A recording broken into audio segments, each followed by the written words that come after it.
Welcome to ನಮ್ಮ ಅಡುಗೆ 9 food channel. ಬನ್ನಿ, ಇವತ್ತು ಯಾವ ವಿಶೇಷ ರೆಸಿಪಿ ಅಂದರೆ ಮ್ಯಾಗಿ ಹೇಗೆ ಮಾಡೋದು ಅಂತ ನಾನು ತೋರಿಸ್ತೀನಿ.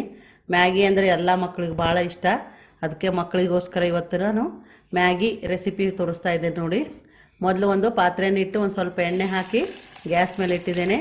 ಆ ಎಣ್ಣೆ ಕಾದ್ಮೇಲೆ ಒಂದು ಈರುಳ್ಳಿಯನ್ನು ಹೆಚ್ಚಿ ಹಾಕಿದ್ದೇನೆ ಫ್ರೆಂಡ್ಸ್. ಯಾಕಂದರೆ ಬರೀ ಮ್ಯಾಗಿ ಮಾಡಿದರೆ ರುಚಿ ಬರೋಲ್ಲ. 2 ನಿಮಿಷದಲ್ಲಿ ಮಾಡ್ಬೋದು ಅಂತೇಳಿ ನೀರು ಕುದಿಸಿ ಮ್ಯಾಗಿ ಹಾಕಿಬಿಡ್ಬೋದು, ಆದರೆ ಅಷ್ಟೊಂದು ಟೇಸ್ಟ್ ಆಗೋಲ್ಲ ಅಂತೇಳಿ ನಾವು ಈ ರೀತಿ ಮಾಡ್ತೇವೆ. ಎಣ್ಣೆ ಹಾಕಿಬಿಟ್ಟು ಒಂದು ಸ್ವಲ್ಪ ಉಳ್ಳಾಗಡ್ಡಿ ಹಾಕಿದ್ದೆ ನೋಡಿ. ಆಮೇಲೆ 2 ಮೆಣಸಿನ್ಕಾಯಿ ಅಷ್ಟೇ, ಯಾಕಂದ್ರೆ ಮಕ್ಕಳಿಗೆ ಖಾರ ಆಗುತ್ತೆ, ತಿನ್ನಲ್ಲ ಅವರು. ಅದಕ್ಕೆ 2 ಮೆಣಸಿನ್ಕಾಯಿ ಹಾಕಿ ಈ ಒಗ್ಗರಣೆ ಮಾಡ್ತಾಯಿದ್ದೇನೆ. ಸ್ವಲ್ಪ ಅರಿಶಿನ ಪುಡಿ ಹಾಕಿದ್ದೇನೆ. ಎಣ್ಣೆಯಲ್ಲಿದು ಸರಿಯಾಗಿ ಬಾಯ್ಲ್ ಆಗಬೇಕು, ಫ್ರೈ ಆದರೆ ಚೆನ್ನಾಗಿರುತ್ತೆ. ಮ್ಯಾಗಿ ನಿಮಗೆ ಬೇಕಂತಂದರೆ ಮ್ಯಾಗಿಗೆಲ್ಲ ನೀವು ಕ್ಯಾರೆಟು, ಹಸಿ ಬಟಾಣಿ ಎಲ್ಲ ಹಾಕ್ಬೋದು, ಇನ್ನೂ ರುಚಿಯಾಗುತ್ತೆ. ನಾನು ಅದೆಲ್ಲ ಹಾಕಿಲ್ಲ, ಈರುಳ್ಳಿ ಮತ್ತು ಹಸಿ ಮೆಣಸಿನ್ಕಾಯಿ ಅಷ್ಟೇ ಹಾಕಿದ್ದೇನೆ. ಒಂಚೂರು ಅರಿಶಿನ ಪುಡಿ ಹಾಕಿದ್ದೇನೆ ಕಲರ್ ಬರೋಕ್ಕೆ. ಆಮೇಲೆ ನಾನು 2 ಪ್ಯಾಕೆಟ್ ಮ್ಯಾಗಿ ತಂದಿದ್ದೇನೆ, ಸ್ವಲ್ಪ ದೊಡ್ಡ ಸೈಜ್ ಇರೋದು. ಅದಕ್ಕೆ ಬೇಕಾದಷ್ಟು ನೀರನ್ನು ಕೂಡ ಹಾಕಿದ್ದೇನೆ ನೋಡಿ ಫ್ರೆಂಡ್ಸ್.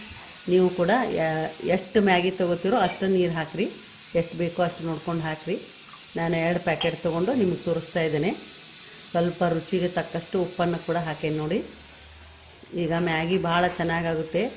ಮ್ಯಾಗಿ ಮಾಡುವಾಗ 2 ನಿಮಿಷದಲ್ಲಿ ಆಗೋದಿಲ್ಲ, ಅದು ನಿಧಾನವಾಗಿ ಸರಿಯಾಗಿ ಮಾಡಿದರೆ ಭಾಳ ರುಚಿಯಾಗುತ್ತೆ, ಮಕ್ಕಳು ಇಷ್ಟಪಟ್ಟು ತಿಂತಾರೆ. ಆಮೇಲೆ ನೀರು ಕುದಿ ಬಂದಮೇಲೆ ನಾನು ಮ್ಯಾಗಿನ ಪುಡಿ ಮಾಡಿ ಹಾಕಿದ್ದೇನೆ ನೋಡಿರಿ. ಈಗ 2 ಪ್ಯಾಕೆಟ್ ತೊಗೊಂಬಂದಿದ್ದೆ ಮ್ಯಾಗಿ, ಅದನ್ನು 2 ಪ್ಯಾಕೆಟನ್ನು ಇದರಲ್ಲಿ ಹಾಕ್ತಾಯಿದ್ದೇನೆ. ನಾವು ಉಪ್ಪಿಟ್ಟು ಯಾವ ರೀತಿ ಮಾಡ್ತೇವೆ ಆ ರೀತಿಯೇ ಮಾಡೋದು, ಆದರೆ ಜೀರಿಗೆ ಸಾಸಿವೆ ಏನು ಹಾಕಬಾರ್ದು, ಬರೀ ಉಳ್ಳಾಗಡ್ಡಿ ಮತ್ತು ಮೆಣಸಿನ್ಕಾಯಿ ಅಷ್ಟೇ ಹಾಕಬೇಕು. ಇದು ಮ್ಯಾಗಿ ಮಸಾಲೆ ಆ ಪಾಕೆಟಲ್ಲೇ ಇರುತ್ತೆ ನೋಡಿ, ಅದನ್ನು ನಾನು ಹಾಕಿದ್ದೇನೆ. ಈ ಕುದಿ ಬಂದಮೇಲೆ ಮ್ಯಾಗಿ ಹಾಕಿಬಿಟ್ಟು ನಂತರ ನಾವು ಮಸಾಲೆ ಹಾಕಬೇಕು. ಇದನ್ನು ಸರಿಯಾಗಿ ನಾವು ಕುದಿಸ್ಬೇಕು, ಅದು ಸರಿಯಾಗಿ ಬಾಯ್ಲ್ ಆಗಬೇಕು ನೋಡಿರಿ. ಸ್ವಲ್ಪ ನೀರು ಜಾಸ್ತಿ ಹಾಕಿದರೆ ಸೂಪ್ ಆದಂಗೆ ಆಗುತ್ತೆ, ಆವಾಗ ಮ್ಯಾಗಿ ರುಚಿಯಾಗಿ ಬರುತ್ತೆ. ಈಗ ಮ್ಯಾಗಿ ರೆಡಿಯಾಗಿದೆ ನೋಡಿರಿ. ಇದರಲ್ಲಿ ಸ್ವಲ್ಪ ಮೇಲ್ಗಡೆ ಕೊತ್ತಂಬರಿ ಹಾಕಿದ್ದೇನೆ. ನೀವು ವಟಾಣಿ ಕಾಳು, ಗಜ್ಜರಿ ಎಲ್ಲ ಹಾಕಿರಿ, ಭಾಳ ರುಚಿ ಆಕೈತಿ. ಮಕ್ಕಳಿಗೆ ಈ ರೀತಿ ಮಾಡಿಕೊಡ್ರಿ, ಇಷ್ಟಪಡ್ತಾರೆ. ನಿಮಗಿಷ್ಟ ಆದರೆ ಲೈಕ್ ಮಾಡಿ, ಶೇರ್ ಮಾಡಿ, ಸಬ್ಸ್ಕ್ರೈಬ್ ಮಾಡಿ. ಮತ್ತೆ ಸಿಗೋಣ. ಧನ್ಯವಾದಗಳು.